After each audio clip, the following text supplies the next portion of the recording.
Bonjour, je suis Mayolek et je suis Disneyphile.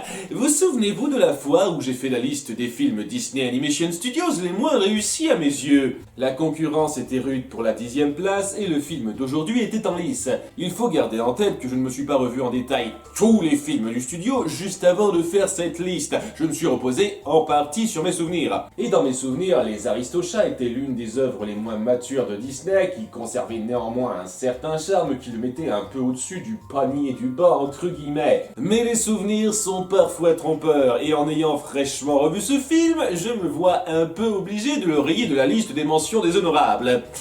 Et pas dans le bon sens. En avant pour les Aristochats. On démarre par une bonne chanson d'intro chantée par Maurice Chevalier himself en VF comme en VO. To which pets do the others tip their hats?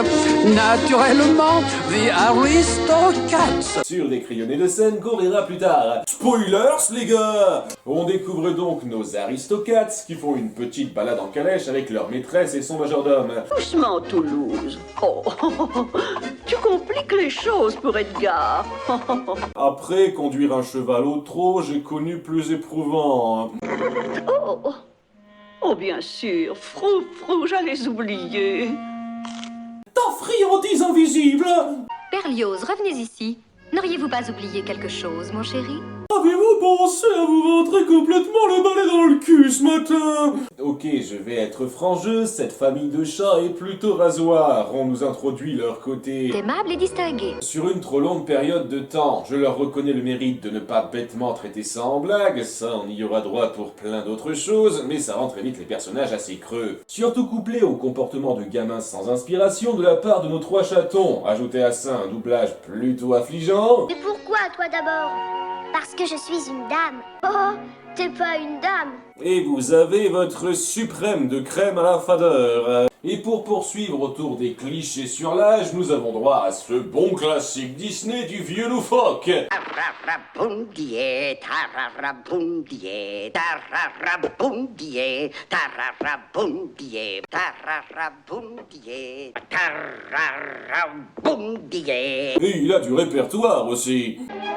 Oh, pas de panique, Edgar. On les cœurs et on les pieds. Vous avez plus ou moins un résumé du ton du film. Si c'est votre truc, vous allez adorer. Adélaïde, cette musique, un air d'opéra comique, n'est-ce pas? C'est exact, c'était mon rôle préféré, souvenez-vous. Oui, ce fut justement le soir de votre grande première que je vous fus présenté. En effet, ce fut ce soir-là. Et nous avons fêté votre succès triomphal. Champagne et danse toute la nuit.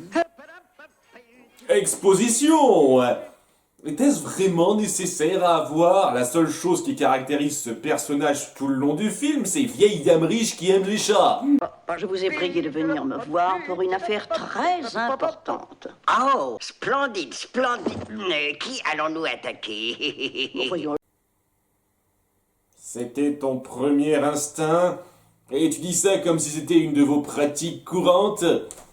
Oh gentil, messieurs, dames. Enfin bref, Madame Bonnefamille, oui, c'est son nom, subtilité, veut faire son testament en sachant qu'il ne lui reste plus que Edgar et ses chats dans la vie. Vous voulez dire que vous allez laisser votre immense fortune à Edgar?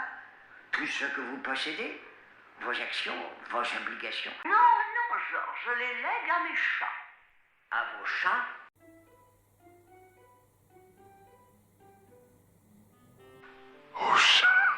Pareil? Je veux que mes chats héritent d'abord. Ensuite, quand le dernier aura quitté cette terre, tout ce que je possède reviendra à Edgar. Ce truc ne s'inscrit dans aucune réalité. Comment les chats arriveront à décider comment dépenser leur pognon? Merde, la moitié de ces trucs ne leur serviront absolument à rien! Cet hôtel particulier, votre château en tourelle, vos trésors artistiques? Oui, ils adoreront s'en servir comme litière. Ça aurait pas été plus logique de léguer une partie des biens à quelqu'un qui en aurait usage? Zut, de simplement tout donner à Edgar en stipulant qu'il est obligé de prendre soin des chats. Il le fait déjà de toute façon. T'es complètement siphonné ma vieille, je comprends pourquoi t'as aucun proche. En admettant qu'avant la mort de Madame Dieu sait quand, chaque chatte et 3 chattes qui en auront droit, ça fera 27 chattes. Non, 26, mais bravo pour avoir été aussi proche en si peu de temps de réflexion. Moi, pour être parti du principe que les chats se reproduisaient forcément comme des lapins. En parlant de ça, je me suis toujours demandé qui était le père des 3 chatons, puisque le film ne l'évoque jamais. On pourrait dire qu'ils ont été adoptés comme duchesse et donc qu'elle n'est pas leur mère de sang. Personnellement, j'aime à penser que ça vient d'un coup d'un soir qu'elle préfère oublier. Mais c'est moi. Donc, après un gag visuel extraordinairement original, Edgar décide de s'assurer la belle vie en se débarrassant des chats. Ce qui est un assez fort niveau de débilité profonde. Tu penses qu'elle fera quoi après avoir perdu les chats? Continuer comme si de rien n'était? Elle va en acheter d'autres. D'ailleurs, ce serait pas la première fois qu'elle ferait ça. À son âge, elle a dû en voir défiler des générations de chats. Ce que tu fais ne sert à rien. Ou alors t'as vraiment viré connard fini au point d'espérer que ça lui file une crise cardiaque en sus sur le coup. Il décide donc de les endormir avec des somnifères importés d'Angleterre, parce que faut admettre, les médicaments de Paris sont à chier. Tandis qu'on apprend que les chats ont des doigts comme nous.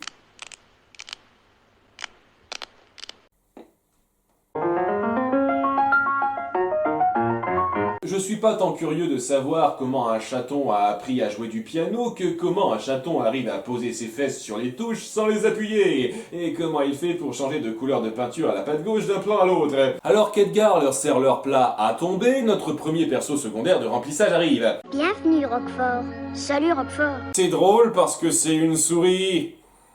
Enfin bref, nos chats s'endorment et Edgar part à sa besogne.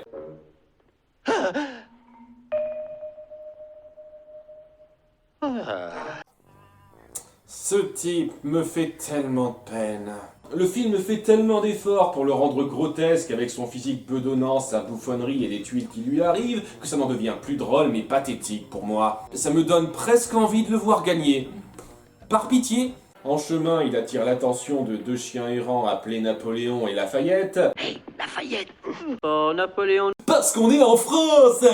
Qui décide de l'attaquer pour le lol, ce qui le force à lâcher le panier des chats sous un pont, alors qu'on découvre qu'il a un pantalon magique qui se recoue tout seul. Ainsi que des chaussures magiques qui réapparaissent à ses pieds après qu'on lui a chippé.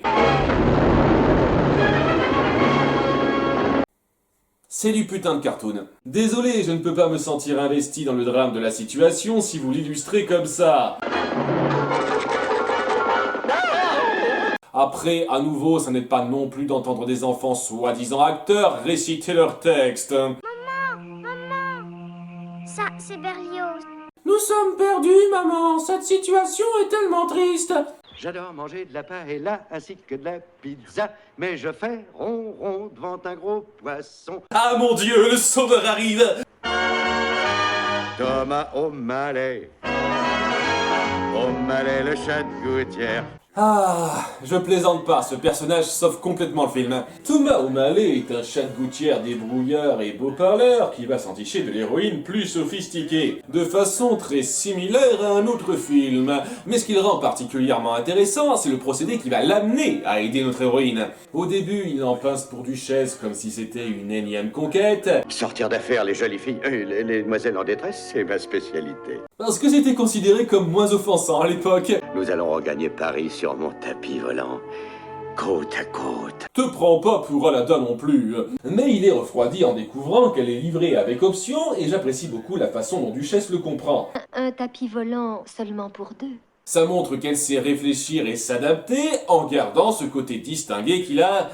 distingue. Mais il finit par les aider tous ensemble en apprenant au fil du film à être attiré par cette demoiselle et tout ce qui l'accompagne. C'est un bon développement de personnage et une bonne illustration de famille recomposée. Et c'est d'autant plus méritant pour O'Malley vu qu'il se tape pas les beaux enfants les plus aguerris qui soient. Au revoir, monsieur. Maman.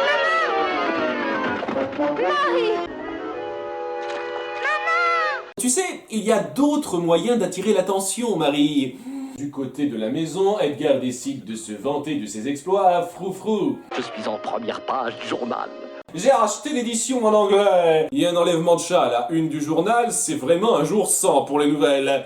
À moins que ce soit les mêmes éditeurs que dans les 101 Dalmatiens. C'est là qu'il se rend compte qu'il a laissé des traces à l'endroit du délit. Chapeau!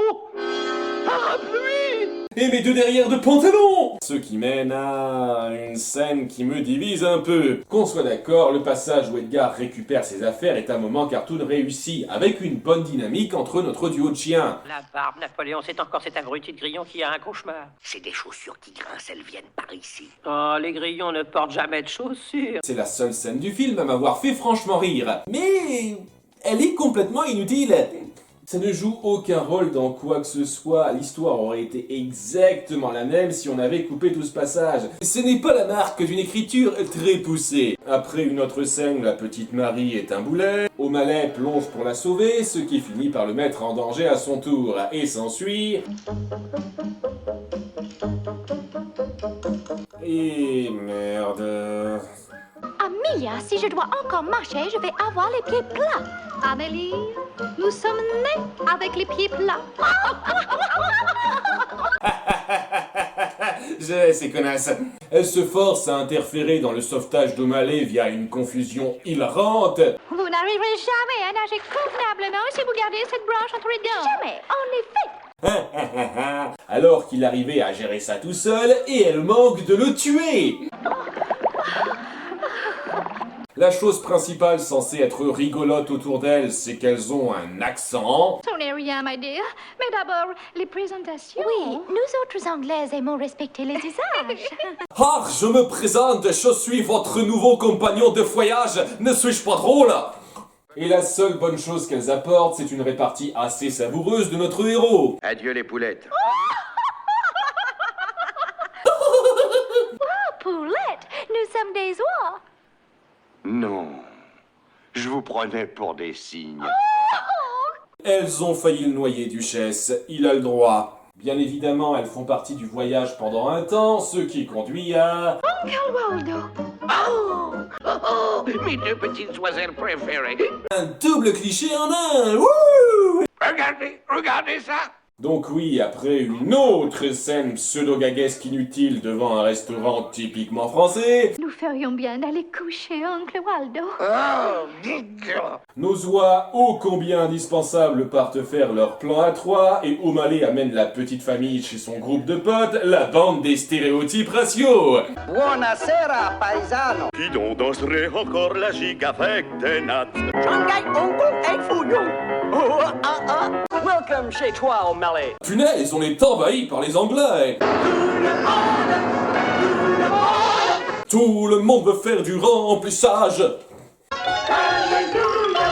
Un piano marchait pas comme ça, mais c'est comme vous voulez. Nos 2 tourtereaux se rapprochent encore plus après ça, mais ce n'est pas sans poser un dilemme. Madame, je ne pourrai jamais la quitter. Mais madame, ça n'est jamais qu'un être humain. Il existe aussi un autre monde, sans palissade et sans clôture. Un monde où 2 chiens pourraient s'aimer et être heureux. Je suis absolument navrée, très chère. Mais il faut que nous rentrions demain matin. Tu as gagné. Vous savez ce que vous avez à faire. Oui, ça faisait un petit peu trop écho quand même. Et contrairement à la Belle et le Clochard, je ne vois pas pourquoi Madame n'accepterait pas chez elle un chat en plus, surtout si c'est lui qui a aidé à lui ramener ses chéris, ce qu'elle fait à la fin. Donc ouais, ce dilemme n'est pas très lourd de sens. Après des au revoir doux amers, notre famille se fait ramener chez elle, où elle est chaudement accueillie par Edgar. Il les cache à Madame, tandis qu'il n'essaye plus du tout de miauler pour se faire entendre, et Roquefort se montre enfin utile après plusieurs tentatives ratées en allant prévenir O'Malley. Écoute, cours chercher ce 4x4 et sa bande de chats de gouttière. Des chats de gouttière. Et je ne suis pas fan de cet ajout. Pour moi, le combat contre Edgar aurait eu bien plus de poids si ça avait été une épreuve à endurer pour O'Malley et la famille seule. Là, tout le monde intervient. Ça donne un aspect complètement chaotique qui ne fait que nous servir quelques gags basiques et qui annihile tout suspense. Sans compter la grosse parenthèse de la recherche de la bande des stéréotypes par Roquefort qui, là aussi, gâche l'intensité de l'instant. Ça nous donne un combat de fin précipité, foutoir et très oubliable en soi. Tu parles le souris maintenant, Edgar? Ainsi donc, tel est le prix qu'il croyait prendre.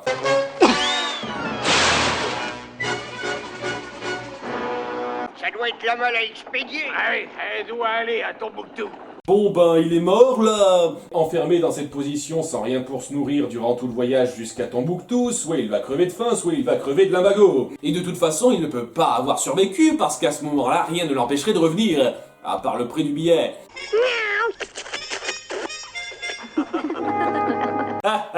T'auras servi à rien. Bref, tout est bien qui finit bien. Que chacun me sourie. Souris, on m'a demandé. Waouh, une traduction de merde d'un gag de merde à la base. On ne verra plus jamais ça avant au moins 40 ans. Et tout le monde se retrouve au sous-sol pour la célébration de repompage d'images.